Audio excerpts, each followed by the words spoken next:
एक ऐसी खबर जो कि अब सवाल उठाने वाली है। महाराष्ट्र के उप मुख्यमंत्री अजित पवार के बेटे पार्थ पवार पर सरकारी जमीन अवैध रूप से खरीदने का आरोप लगा है। आरोप यह है कि पार्थ पवार की कंपनी ने बॉटनिकल सर्वे ऑफ इंडिया के कब्जे वाली महार वतन जमीन खरीदी और 300 करोड़ की जमीन पर सिर्फ 500 रुपए की स्टैंप ड्यूटी चुकाई गई। आरोप यह भी है कि 48 घंटों में 21 करोड़ रुपए की स्टैंप ड्यूटी माफ कर दी गई। महाराष्ट्र के उप मुख्यमंत्री अजित पवार के बेटे पार्थ पवार पर अवैध रूप से सरकारी जमीन खरीदने का आरोप लगा है। पार्थ की कंपनी पर जिस जमीन को खरीदने का आरोप है वो बोटेनिकल सर्वे ऑफ इंडिया के कब्जे में है।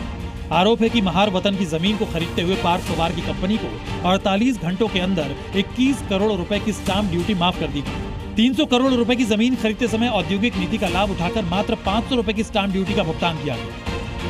चौंकाने वाली बात यह है कि शीतल तेजवानी ने कानून तोड़कर मूल मालिकों की पावर ऑफ अटॉर्नी ले ली। अब सवाल ये उठ रहे हैं कि पार्थ पवार की पार्टनर अमीडिया ने 300 करोड़ रुपए की जमीन कैसे खरीद ली, जबकि कंपनी की शेयर कैपिटल सिर्फ 1 लाख रुपए थी। 22 अप्रैल 2025 को अमीडिया कंपनी ने IT पार्क स्थापित करने का प्रस्ताव पारित किया। इस प्रस्ताव पर पार्थ, अजित पवार और दिग्विजय अमर सिंह पाटिल के हस्ताक्षर स्पष्ट रूप से देखे जा सकते हैं। ये 2025 में अभी मई महीने में कुछ तो उन्होंने दिग्विजय सिंह पाटिल, अमेडिया कंपनी, इन्होंने इनसे कुछ एग्रीमेंट किया है। हमें जैसे पता चला हमने लीगल एक्शन लेना चालू किया, हमने उन पे हरकत ले लिया तो हमें पता चला कि क्या है, कुछ तो गड़बड़ है। वो पूरा स्कैम है, 300 करोड़ का पूरा स्कैम के पूरा स्कैम है 300 करोड़ का। ये लैंड अगर किसी गवर्नमेंट के अंडर में है तो डायरेक्टली इन्होंने ट्रांसफ़र कैसे किया? अगर उन्होंने ओनर को भी इन्होंने साथ में नहीं लिया, जो हम फार्मर लोग हैं इन्होंने इनको साथ भी नहीं लिया, हमें इन्होंने बोला तक नहीं है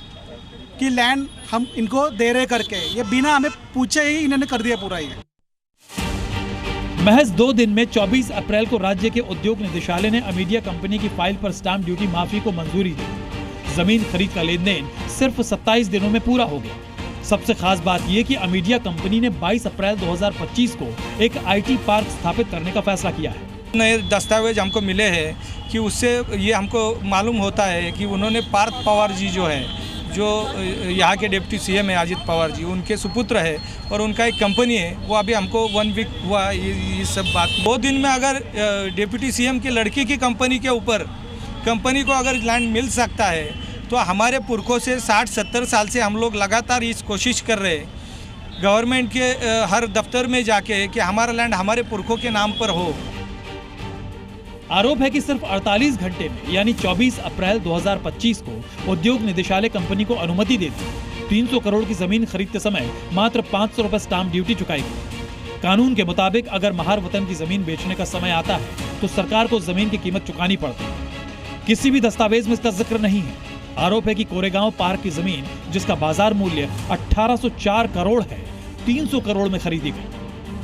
पुणे के कोरेगांव स्थित 40 एकड़ का जो जमीन है वो जमीन महाराष्ट्र के डिप्टी CM अजित पवार के लड़के पार्थ पवार बेकायदा तौर पे खरीदने का काम उन्होंने किया है। आप देख सकते हैं ये कोरेगांव पार्क इलाका है और इस इलाके में 40 एकड़ का जो प्लॉट है वो शेड्यूल कास्ट के लोग यानी कि महार वतन के जो लोग हैं उनकी ये जगह है। लेकिन कुछ सालों से ये ज़मीन महाराष्ट्र गवर्नमेंट के पास है, लेकिन अभी ये ज़मीन पार्थ पवार की कंपनी लेने की कोशिश कर रही है।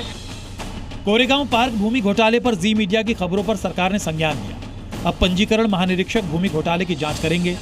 जमीन के लेन देन की सभी फाइलों की जांच की जाएगी। पंजीकरण महानिरीक्षक राजेंद्र मुथे जांच करेंगे।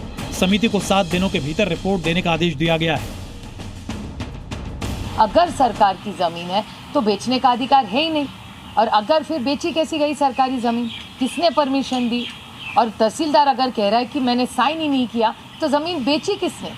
स्टैंप ड्यूटी का सवाल ही नहीं आता। तो मुझे आप पूछे तो समझ में नहीं आ रहा है सच क्या है झूठ क्या है। डिप्टी CM अजित पवार ने कहा है कि उनका इस मामले से कोई लेना देना नहीं है, लेकिन जांच रिपोर्ट आने तक सवाल बरकरार रहेंगे, पार्थ पवार पर भी और शायद डिप्टी CM अजित पवार पर भी। ब्यूरो रिपोर्ट, जी मीडिया। किसको अच्छा कर्म माने और किसको बुरा कर्म माने? धर्म किसके लिए है? अगर ये पकड़ लिया तो धर्म क्या है?